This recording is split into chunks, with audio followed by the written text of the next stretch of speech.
if you want to start working on your downwind skills, you can just exit out the back of the waves a little bit further out, and you'll start to see those troughs that you use to ride when you're downwinding, and you can actually just start to tap into those instead of trying to ride the waves, ride the swells. So it's a really good way to get into downwinding without having to purchase a power wing, a sup board, a sup paddle, changing all of your gear. You can usually get away with the prone setup or just getting a more glidey front wing if you're not riding that already.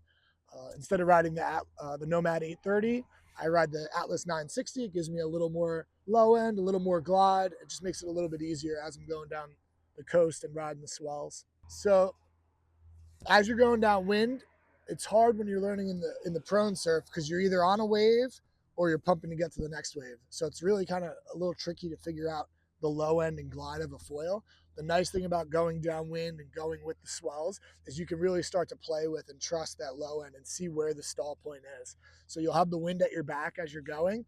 You can get onto a swell and just kind of let that foil do the work. So just trust it, don't pump, and just let it glide.